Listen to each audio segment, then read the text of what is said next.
Aprendendo com Chico Xavier. Mas hoje nós estamos realizando estes 2 vídeos com as obras básicas.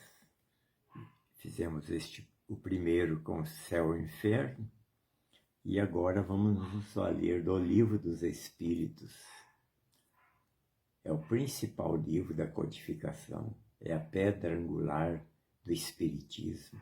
1018 questões, perguntas de Allan Kardec e respostas dos sábios espíritos da codificação comandados por Nosso Senhor Jesus Cristo. O Espiritismo é a terceira revelação de Deus aos homens.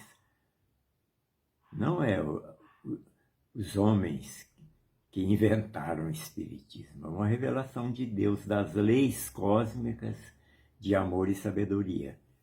Então nós vamos nos valer da pergunta número 1 que Allan Kardec fez sobre Deus e o infinito. Que é Deus? Pergunta Kardec. Ele não fala quem ou o que é Deus. Deus é a inteligência suprema, causa primeira de todas as coisas. Pergunta número 2. Que se deve entender por infinito? O que não tem começo e nem fim, o desconhecido. Tudo que é desconhecido é infinito. Pergunta 3. Poder-se-ia dizer que Deus é o infinito? Definição incompleta. Pobreza da linguagem dos homens, que é insuficiente para definir as coisas que estão acima de sua inteligência.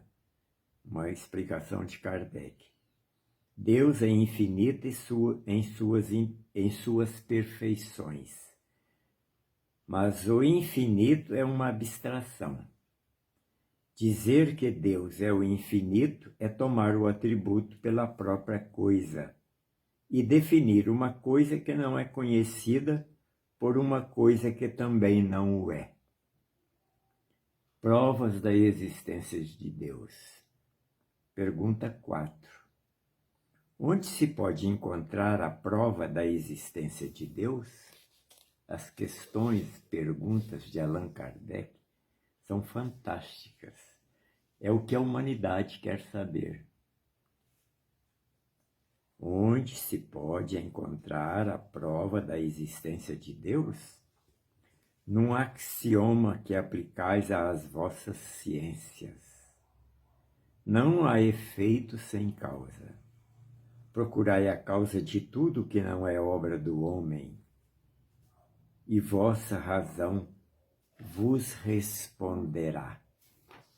E Kardec comenta: para crer em Deus, basta lançar os olhos sobre as obras da criação. O universo existe. Ele tem, pois, uma causa. Duvidar da existência de Deus seria negar que todo efeito tem uma causa e adiantar que o nada pôde fazer alguma coisa. Belíssimo comentário do codificador. Pergunta número 5. Que consequência se pode tirar do sentimento intuitivo que todos os homens carregam em si mesmos da existência de Deus? que Deus existe, porque de onde lhe viria esse sentimento se ele não repousasse sobre nada? É ainda uma consequência do princípio de que não há efeito sem causa. Pergunta 6. O sentimento íntimo que temos em nós mesmos da existência de Deus não seria o fato da educação e o produto de ideias adquiridas? Se assim fosse, por que os vossos selvagens teriam esse sentimento? E Kardec comenta: se o sentimento da existência de um ser supremo não fosse senão o produto de um ensinamento, ele não seria universal e não existiria, como as noções de ciência, senão daqueles que tenham podido receber esse ensinamento. 7. Poder-se-ia encontrar a causa primeira da formação das coisas nas propriedades íntimas da matéria? Mas, então, qual seria a causa dessas propriedades? É preciso sempre uma causa primeira.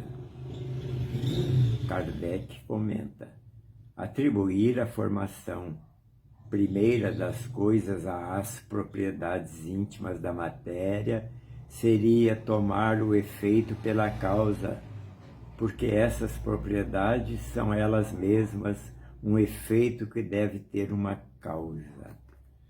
Pergunta número 8. Que pensar da opinião que atribui a formação primeira a uma combinação fortuita da matéria, isto é, ao acaso? Outro absurdo, que o homem de bom senso pode olhar o acaso como um ser inteligente? Aliás, que é o acaso? Nada. Kardec é o espírito, é o apóstolo do espírito reencarnado para organizar essa revelação divina. E ele comenta: a harmonia que regula as atividades do universo revela combinações e fins determinados e, por isso mesmo, revela força inteligente. Atribuir a formação primeira ao acaso seria um contrassenso, porque o acaso é cego e não pode produzir os efeitos da inteligência. Um acaso inteligente não seria mais o acaso. Pergunta número 9. Onde se vê, na causa primeira, uma inteligência suprema e superior a todas as inteligências? Tendes um provérbio que diz isto: pela obra se reconhece o artífice.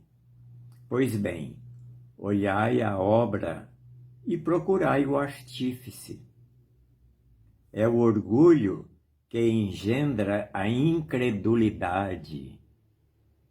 O homem orgulhoso não vê nada acima dele, e é por isso que ele se chama de espírito forte. Pobre ser, que um sopro de Deus pode abater. Comentário de Kardec. Julga-se o poder de uma inteligência pelas suas obras. Nenhum ser humano não podendo criar o que produz a natureza, a causa primeira, pois é uma inteligência superior à humanidade. Qualquer que sejam os prodígios realizados pela inteligência humana, essa inteligência tem ela mesma uma causa, e quanto mais o que ela realiza é grande, mas a causa primeira deve ser grande. Essa inteligência é a causa primeira de todas as coisas, qualquer que seja o nome sob o qual o homem a designa. Concluindo nosso estudos sobre o Pai Criador, que é Deus, vamos nos valer de um soneto maravilhoso do primeiro livro que o Chico psicografou, um jovem de 20 anos, lá em Pedro Leopoldo. Deus. Quem, senão Deus, que criou obra tamanha, o espaço e o tempo, as amplidões e as eras, onde se agitam turbilhões de esferas, que a luz, a excelsa luz, aquece e banha? Quem, senão ele, fez a esfinge estranha, no segredo inviolável das moneras, no coração dos homens e das feras, no coração do mar e da montanha? Deus, somente o eterno, o impenetrável, poderia criar o imensurável, e o universo infinito criaria, suprema paz interna na piedade, e que habita na eterna claridade das torrentes da luz e da harmonia. Antero de Quental. Que nosso Senhor Jesus Cristo nos abençoe.